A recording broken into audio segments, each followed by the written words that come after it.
Mr. Speaker, I'd like to take the time to thank my friend from New York and the gentleman from Nevada for helping put together this special hour on what's really important in this country. And we know just how vital and vibrant we want our economy to be, and it's hard to do that if we're not taking care of our credit.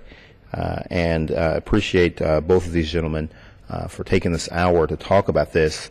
I would also like to thank my colleague from Texas, Sheila Jackson-Lee, who spoke so eloquently on so many different areas that would in government that would be affected if we were to have a shutdown, and how the Affordable Care Act is helping Americans, helping working Americans do better. And whether you're from Houston, where Sheila is, or the North Texas area where I'm from, in the Dallas-Fort Worth area, people are concerned. People are starting to get very worried about the very dangerous prospect of approaching the legal debt limit since we are only 3 days away from default. In 2011, the credit agency Standard & Poor's downgraded the U.S. credit rating for the first time in history. S&P said this back then: the political brinksmanship of recent months highlights what we see as America's governance and policymaking becoming less stable, less effective, and less predictable than what we previously believed. The legal debt ceiling and the threat of default have become political bargaining chips in the debate over fiscal policy. Following that particular downgrade, it is estimated that job growth took a 28% nosedive. Can we afford a 28% nosedive right now? I think not. This also costs Americans more than 200,000 jobs.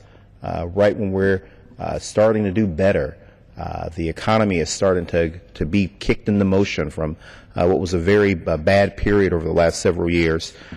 We can't afford 200,000 jobs right now. We have to do everything we can to get ourselves out of the situation that we're in now. Also important is that consumer confidence dropped to levels mirroring those during the Great Recession, which had a negative impact on economic activity.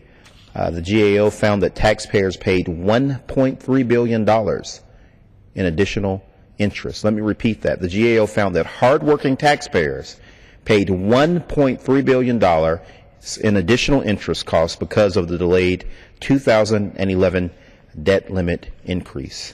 Is that what we want the hardworking taxpayers of our country to have to pay additional taxes because we can't get our act together, because Republicans can't get their act together on the debt ceiling?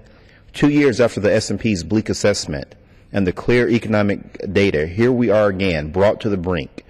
What must be clear on what exactly the debt limit is and what it is not.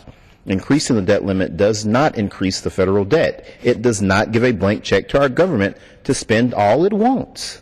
Increasing the debt limit will simply allow the federal government to pay bills that Congress has already accrued. Some of the payments that the federal government must make are interest payments on Treasury bonds, Social Security and Medicare benefits, military active duty pay, retirement and VA benefits. If the Tea Party refuses to allow the government to honor these financial obligations that are so dear to many Americans, to our family members, to people in our communities, then investors will likely lose faith in the government and demand higher interest rates for Treasury bonds. We cannot allow our country to become a deadbeat nation that doesn't pay its bills. Let's move beyond these silly partisan games. We have the American economy at stake here, and more importantly, we have the economic livelihood of every American in our hands. The full faith and credit of the United States should not be up for negotiation.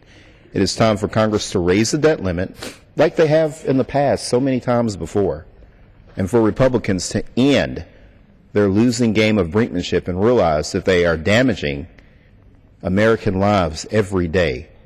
Let's do more for the hardworking taxpayers in our country that make our country great.